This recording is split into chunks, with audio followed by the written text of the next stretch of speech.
25শে November অগ্নিপাত হয়েছে, যেটা আফার অঞ্চলের রাজধানী আদ্দাস আবাবা থেকে প্রায় 800 কিলোমিটার দূরে। ইন্টারনেটের মাধ্যমে এই অগ্নিকাণ্ডর একটি ভিডিও আমাদের মাঝে দেওয়া হয়েছে। যে অগ্নিকাণ্ড দূর থেকে এমনভাবে দেখা গেছে যে 14 কিলোমিটার পর্যন্ত উপর দিকে উঠতেছিল এই অগ্নিকাণ্ড। এত বড় একটা অগ্নিকাণ্ড।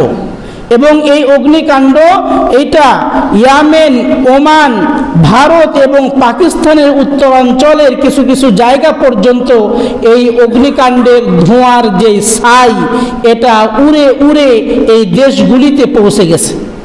তাহলে চিন্তা করা যায়, এই যে একটা অগ্নিকাণ্ড এবং গত শুক্রবারে ঘটে যাওয়া একটা ভূমিকম্প, এই ব্যাপারে আল্লাহ তাআলা কোরআন মাজিদের বিভিন্ন আয়াত এবং রাসূল সাল্লাল্লাহু আলাইহি ওয়াসাল্লামের হাদিস মুবারকের মাধ্যমে আমরা এর সত্যতা প্রমাণ পাই।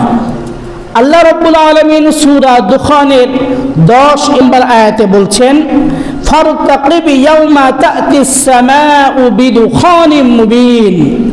আল্লাহ রাব্বুল আলামিন সূরা দুখানের 10 নম্বর আয়াতে বলছেন যে অতঃপর তুমি অপেক্ষা করো সেই দিনের, যেই দিন আকাশ ধোঁয়ার মাধ্যমে আচ্ছন্ন হবে, যা মানুষেরা স্পষ্টভাবে দেখতে পাবে। এটাই কিন্তু গত সপ্তাহে ঘটে গেছে, যে অগ্নিকাণ্ড, এত বড় অগ্নিকাণ্ড যার উচ্চতা ছিল 14 কিলোমিটার। এবং হাদিস শরীফের ভিতরে আল্লাহ রাসূল সাল্লাল্লাহু আলাইহি ওয়াসাল্লাম তিরমিজি শরীফের 2212 নম্বর হাদিসে আল্লাহ রাসূল বলেন, আন ইমরান ইবনে হাসিন আন্না রাসূলুল্লাহ সাল্লাল্লাহু আলাইহি ওয়াসাল্লাম قال في هذه الامه خسف ومسخ وقذف। আল্লাহ রাসূল বলেন যে মানুষের মাঝে যখন ভূমিকম্প হবে, মানুষের চেহারাকে আল্লাহ তাআলা বিকৃত করে দিবেন এবং পাথর বর্ষণ করবেন আল্লাহ তাআলা এই উম্মতের উপরে। এই কাজগুলি অচিরে ঘনিয়ে আসবে। তখন একজন ব্যক্তি জিজ্ঞেস করলেন, ক্বালা রাজুলুন মিনাল মুসলিমিন, একজন মুসলমান বললেন, ইয়া রাসূলুল্লাহ মাতা যালিকা, কখন আসবে, কখন এই কাজগুলি আসবে? ভূমিকম্প হবে, পাথর বর্ষণ হবে, মানুষের চেহারাগুলি বিকৃত হয়ে যাবে, এটা কখন?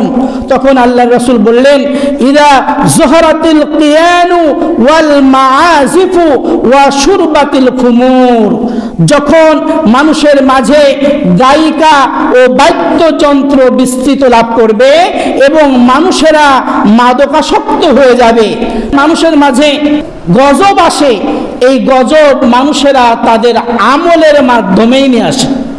আল্লাহ রাব্বুল আলামিন তিনি সূরা রুমের 41 নম্বর আয়াতে বলছেন, যহরাল ফাসাদু ফিল বাররি ওয়াল বাহরি বিমা কাসাবাত আইদিন নাস। সূরা রুমের 41 নম্বর আয়াতে আল্লাহ তাআলা বলছেন যে মানুষের কৃতকর্মের কারণে জলে স্থলে বিপর্যয় দেখা দেয়।